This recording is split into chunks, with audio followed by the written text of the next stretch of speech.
It's a story you'll only see on NBC 26. As the summer sun burns hot and bright, millions of people are slathering on the sunscreen, just like parents and doctors tell us to. But many don't actually know what chemicals make up the lotions and what you're putting on your skin.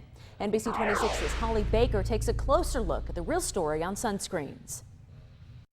A simple layer of sunscreen should protect you from the sun's powerful rays. But for people more mindful of an unpronounceable ingredient list, know that there's power in the protection and there are alternatives so you don't get burned. As new generations have gotten more sun smart, tanning oil is out and protective sunscreens are in. The medical community very strongly endorses the use of sunscreen.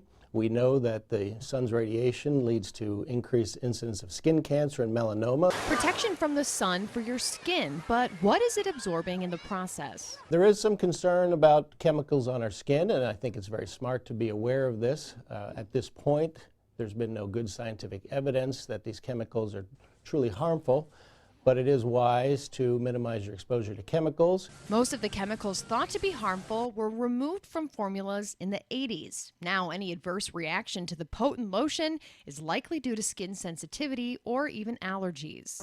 Titanium dioxide and zinc oxide are actually an oil-based mineral. Olivu in Sheboygan uses only natural ingredient products, and owner Caitlin Brotz says their natural sunblock is incorporated into many of their moisturizers to protect the face on a daily basis, and it sits on top of the skin to block out the sun. Titanium dioxide, zinc oxide, they filter out UVA, UVB.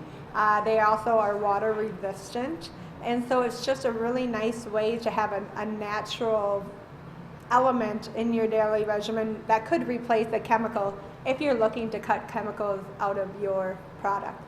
Customers at Olivu are also encouraged to be fully involved in the ingredients by making products themselves in the store, often using the natural sunblock in items like lip balms to protect your lips, an area often forgotten. When you get back to the basics of natural, you know that you're going to have products that work with your body rather than fighting against it. Sunscreen sprays are convenient, but a warning to those who use them. Infants and small children may be at some risk for inhaling spray or aerosolized sunblock, so it's probably not a good idea to use that on infants and small children. And when picking a sunscreen, the FDA recommends an SPF of 30 or more, water resistant, and broad spectrum protection. While natural sunscreens are good for everyday use, they don't have that FDA stamp and won't be strong enough for a day at the beach. So if there's something that you want to have more protectant in, you're going to want something that maybe you buy commercially. Skin cancer is deadly and the most common form, but highly treatable if you catch it. It is worth paying attention to your skin. And when lathering up, lay it on thick. We do start to see the effects of the sun, and so if we can stress those habits in our kids young, we can maybe spare them some of the unfortunate aging signs that the sun will do to us long term.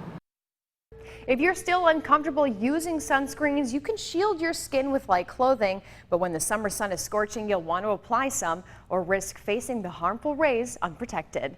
Holly Baker, NBC 26.